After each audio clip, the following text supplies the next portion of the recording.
Hi guys, welcome to the second edition of Meet the Experts. We'll be continuing on with our powder coating theme. This week we are looking at the materials themselves and the different types of finishes that can be applied.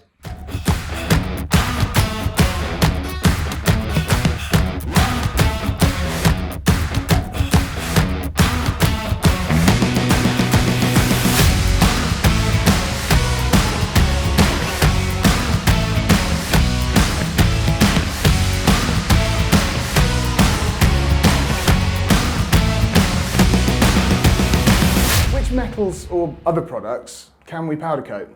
In theory, you can powder coat anything that will withstand 200 degrees centigrade for 10 minutes in an oven.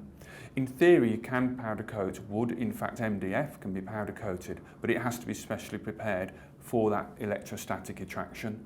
So it has to have some water content in it, basically. But if you're sticking to metals, aluminium in all its forms, so cast, machined, extruded, rolled, and folded, anything like that. Mild steel can be done very successfully, but usually for internal purposes if it's just mild steel. And then externally, obviously galvanised steel, that's zinc coated steel, for external architectural purposes. You can powder coat brass and chrome plating and that type of thing as well. You can also do aluminium die castings. They take different types of pre-treatments, some different coating methods, but essentially, if it can withstand those temperatures, it can be powder coated. I get asked this a lot. Can we powder coat stainless steel? The answer to that is yes, but stainless steel by its very nature is chemically resistant. That's why it's developed. So the pre-treatment chemicals won't really have a massive effect other than cleaning it. Obviously, it will still clean it. But stainless steel really needs to be pre-treated mechanically as well, and that's using a non-ferrous blasting media. That effectively etches the surface and it gives it a really good adhesion. We've coated very successfully on stainless for many years, but you have to make sure that it's extremely clean and it is well bead blasted, not something with a non-metallic media for blasting it. We powder coated for Fairline boats and many stainless steel handrails, and pretty successfully, but it's not something to do half-heartedly. A lot of people want stainless because they think it's corrosion resistant. Yes, it is, but that's the stainless. If it's not pre-treated correctly, the powder will just fall off. It's the top and bottom of it.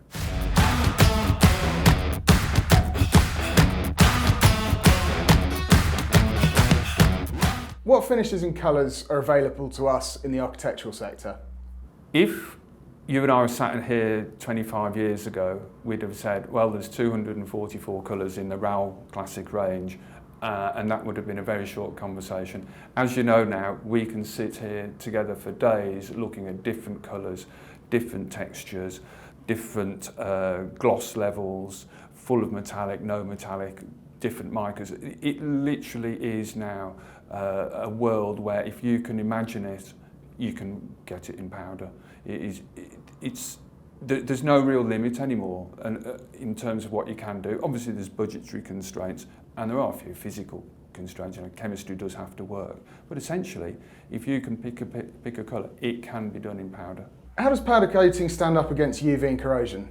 Again, this has changed over the years. The first job that was ever done in the UK was in 1974, and that's still going strong. It has faded a bit. It was a red colour, and so it has faded, but it's faded very evenly. So essentially, you don't notice patches of different colours. It's an even fade. As time has gone on, powders have become better and better, especially at UV or ultraviolet light resistance. The corrosion resistance, that ability to protect the metal from corrosion has stayed roughly the same. There's, the main difference now when you order higher quality powders is in its UV, ultraviolet light resistance, and its colour retention, colour and gloss retention. Those, yes, there is significant differences, but the main thing really is knowing where and when to apply those. In the UK, what I call a Qualicoat Class 2 product is specified more and more, but we don't have a huge amount of UV issues in the UK, at least not at the moment. But if you were to go south of Paris, when you're getting more towards Mediterranean or the equator, then you'll be looking at higher UV resistant products.